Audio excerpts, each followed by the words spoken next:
Greetings and welcome to TFT Tarot for today. Divine Dabblings with Oberon and Banshee, and this is Goth Tarot. Welcome everyone. This is the final show of the year. It's New Year's Eve, December 31st, and by that reckoning, it's a day that is sacred to Hecate, who is the queen of the witches, the goddess of the crossroads, who comes to us to warn us of the fate of the world, of where it's going. So, for this day, I have decided to do a reading in honor of Hecate and to look at what the qualities of both dark and light will be in the new year. So let's start with a card pull from the Hecate Tarot.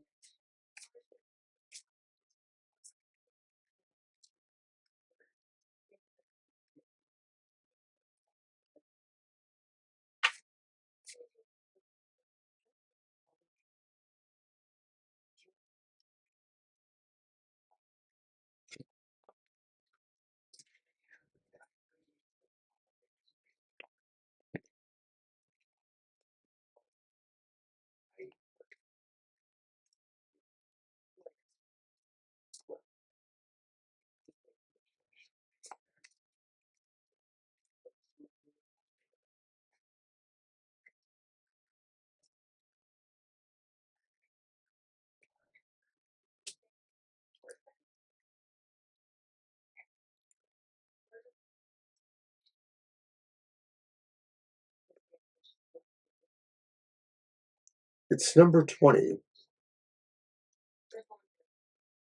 which is called Harbinger.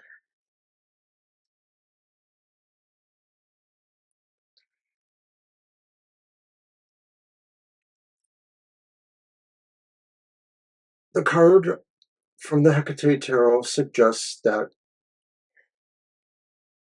the world is in a pretty rough spot here.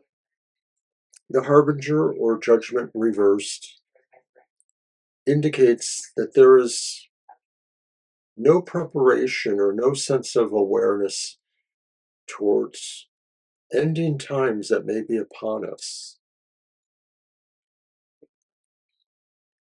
We are ignoring what the message or the Harbinger is trying to tell us. Not that it could help anyway. The ages of the world go through many cycles and many times, and what's going on now has probably happened a number of times in the overall history of the world.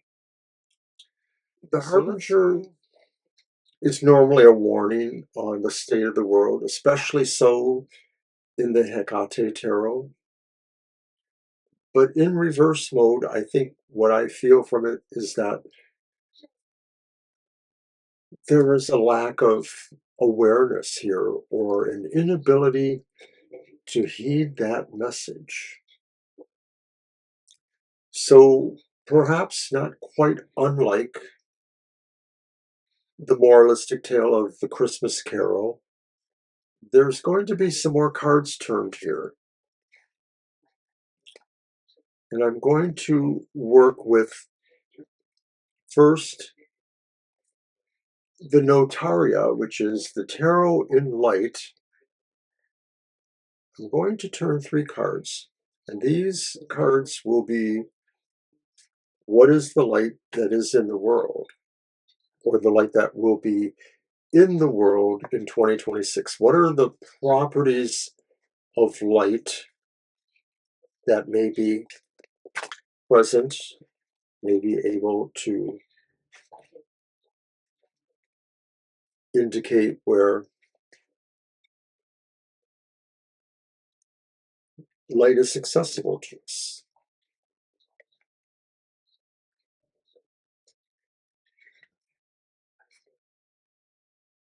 All right.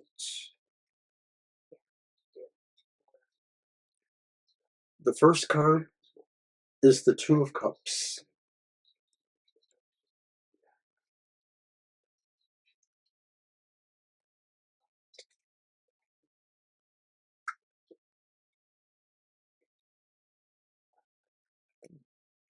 The second card is the upright Five of Swords.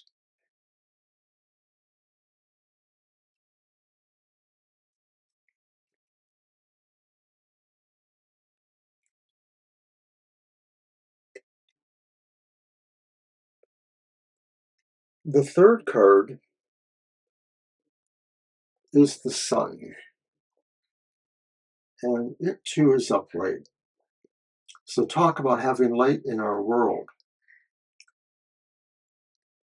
If we are able to make the best of our relationships and to keep them holy and to work within those relationships to strengthen each other and to strengthen others, to show harmony and trust,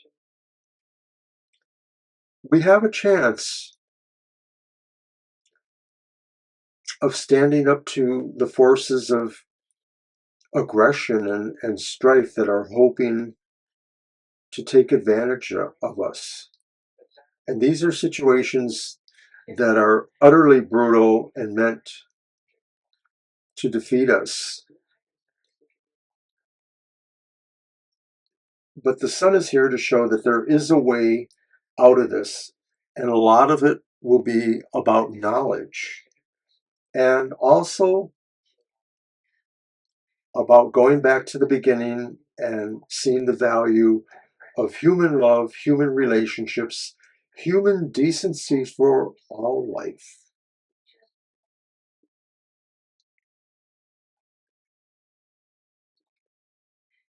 Not sure why I did it that way, because now I'm going to do the Goetia, which is the tarot in dark.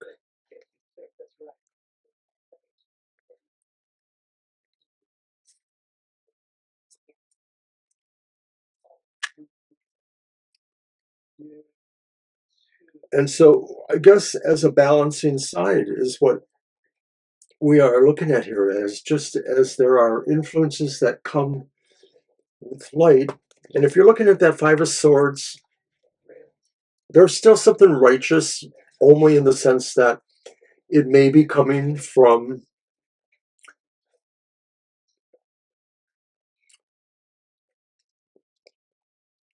places of authority that maybe are considered legal and just, even in our. So where will we possibly find dark contrasts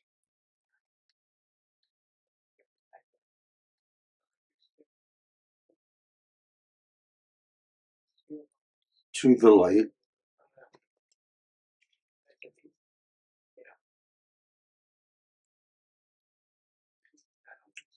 And our first one is the Eight of Swords.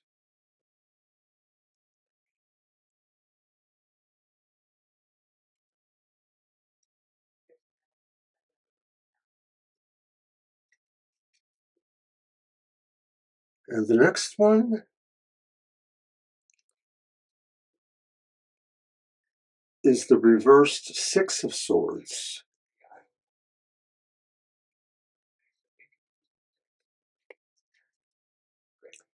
And then finally, it's the upright Nine of Swords.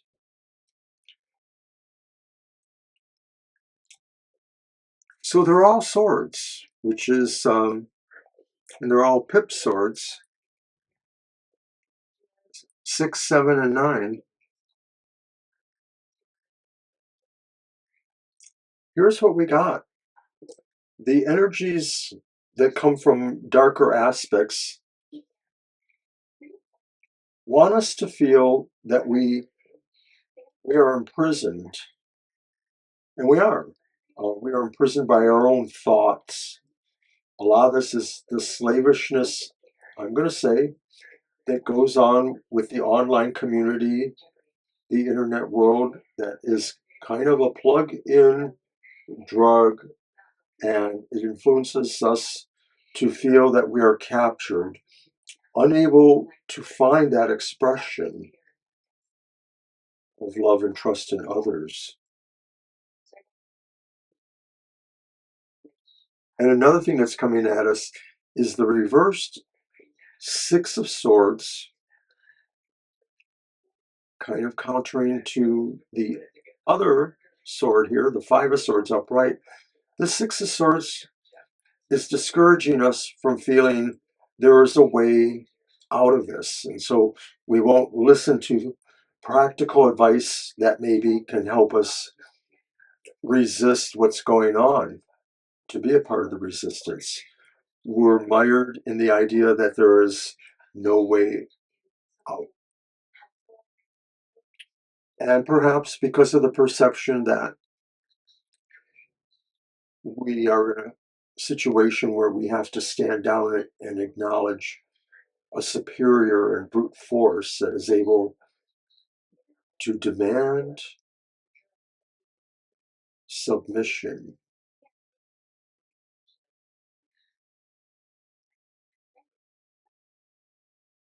The Nine of Swords is a perfect counter to the Sun. All of these are pretty interesting counters to their light energies or dark energies back and forth. And the Nine of Swords suggests that we're taking on too many other concerns and sorrows and letting them overrule where the sun's rays would be more helpful, where the sun's influence.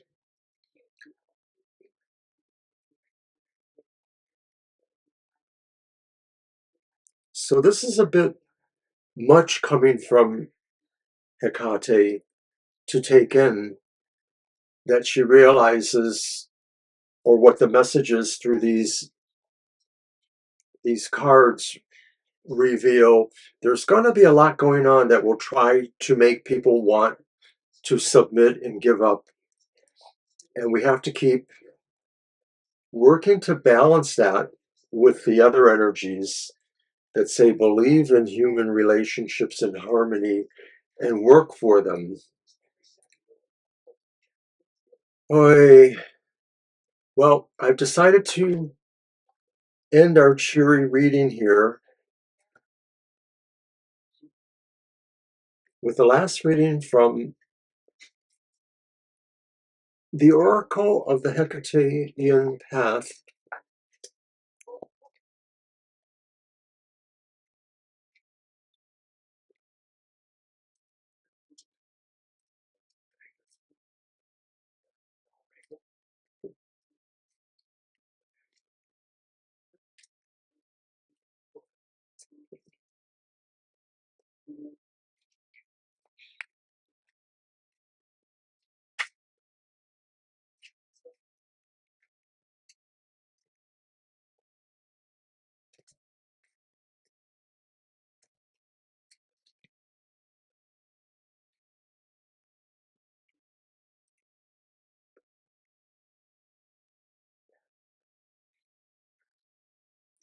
Or Bora Forba, Eater of Filth.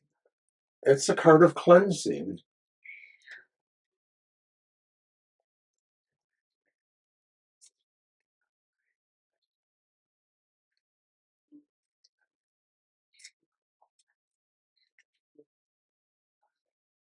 Or Bora Forba, Eater of Filth, cleansing. Our hectic modern lives are full of the miasma of stress, disease, betrayal, loss, bullying, failure.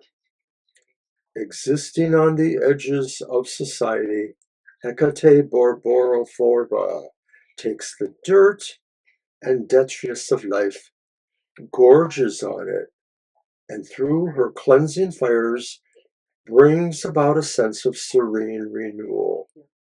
Her countenance may be viewed as anathema to us, but her divinity is still strongly present, illustrated in her proximity to the human condition, something that many of the other gods shy away from. And what does that mean? Well, the idea of eating filth, the idea of cleansing filth, dirty things, is human, is nature. And when we think of the gods, we don't necessarily think of the gods having bodily functions. Hecate reminds all of us, the gods included, that sometimes we have to take the stuff that we don't like and purge it. And so when we're looking at the dark cards and the light cards that are associated there, these are all things that we have to figure out exactly where they belong as either energies to warn us or to guide us or to give us strength, or things that remind us of what we do need to purge from our lives. So I think that Hecate Borborophorba, eater of filth, is an appropriate way to usher in the new year and to realize that more and more, a lot of things are going to be left at our feet. And the only way to deal with them really is to figure out how to cleanse them out of our lives and to approach the real thing, renewed energy, and hope for the world. So this is Oberon saying, Happy New Year. Next week, Banshee returns, and we begin the 2026 first shadow work of the month for January. We'll be working with the Quies of the Soul's Oracle again and supplementing with various other decks like we usually do. Thanks for watching, everybody. Don't forget to watch our live show tomorrow, New Year's Day. New Year's Day, but we will be here from 7 to 9 Eastern Standard Time. So if it's not too late for you, check us out. Friday is the emotional exchanges, and there may be something a little extra special for the new year, 2026, an overview of emotional relationships. Banshee will do likewise, or has done likewise. I think she's doing that tomorrow too on New Year's Day. Also, my regular show is on the emotional exchanges. Also, happy hour is on at 10 a.m. and we are once again live next Sunday from 2 to 4 p.m. Eastern Standard Time. All right, everybody, Happy New Year.